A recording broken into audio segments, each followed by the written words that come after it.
Hello एक students. तो आज हम जो टॉपिक पढ़ने वाले हैं वो है avian influenza. Avian influenza poultry के अंदर बहुत इंपॉर्टेंट डिजीज है जो हाईली कॉन्टेजियस होती है। वायरस से होने वाली डिजीज है और किसके अंदर होती है? बर्ड्स के अंदर। हाईली कॉन्टेजियस मतलब कि वो डायरेक्ट कांटेक्ट से स्प्रेड हो सकती है। वायरस से होती है इसीलिए वायरल डिजीज है। और किसके अंदर होती है? बर्ड्स के अंदर।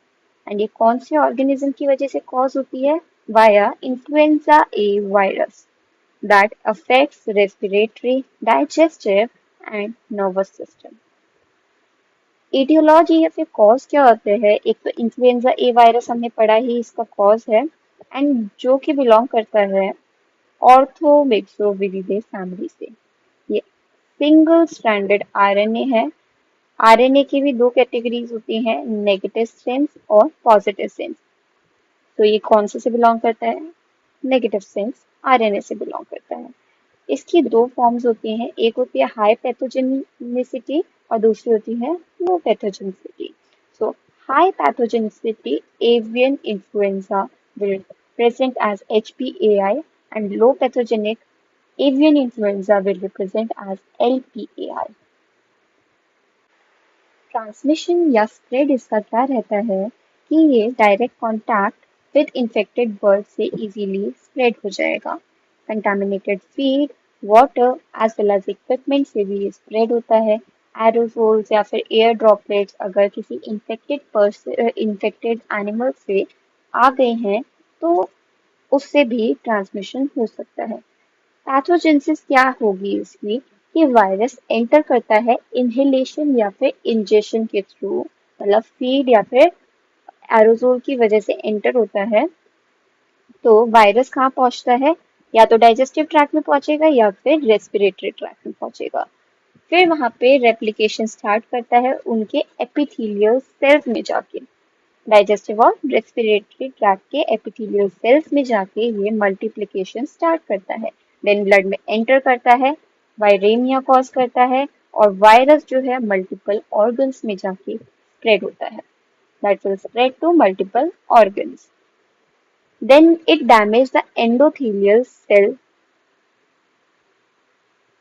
उसके बाद ये वैस्कुलर परमेबिलिटी को अफेक्ट करेगा। अगर एंडोथेलियल सेल्स को डैमेज करता है तो वैस्कुलर परमेबिलिटी जो है अफेक्ट होती है और उसकी वजह से इडीमा और हेमरेज जैसी कंडीशन देखने को मिलेगी। अगर रैपिड इन्फेक्शन हो चुका है हाई पैथोजेनिक एवियन इन्फ्लुएंजा के थ्रू तो वो डेथ भी कॉज करवा सकता है। इसके सिम्टम्स क्या होते हैं? हाई मोर्टालिटी देखने को मिलेगी हमें एकदम से, weakness, reduced egg production, edema of face and neck, cyanosis is very important feature, cyanosis of comb and water will be seen।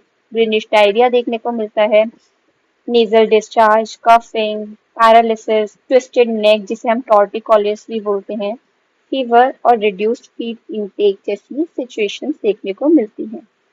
Now we come to macroscopic lesions। Macroscopically हमें एक तो cyanosis देखने को मिल रहा था कॉम्ब और वेटल्स का, और स्वेलिंग देखने को मिल रही थी फेस एंड नेक रीजन में। Pneumonia and haemorrhage in the intestine are seen. Microscopically हमें क्या लीजन्स देखने को मिलते हैं कि रेस्पिरेटरी और डाइजेस्टिव की जो एपिथेलियल सेल्स थे उनका नेक्रोसिस या फिर डेथ देखने को मिलती है। हेमरेज और अडीमा जैसी सिचुएशंस देखने को मिलेगी वेरियस ऑर्गन्स में एंड इन्फिल्ट्रेशन होगा इन्फ्लेमेटरी सेल्स का, मल्टीफोकल नेक्रोसिस हो जाएगी ऑर्गन्स की। इसको हम कैसे डायग्नोस कर सकते हैं? With the help of PCR, ELISA and most important is HI test, haemagglutination inhibition test. ये स्पेशली एवियन इन्फ्लुएंजा को डिटेक्ट करने के लिए हम परफॉर्म करवाते हैं।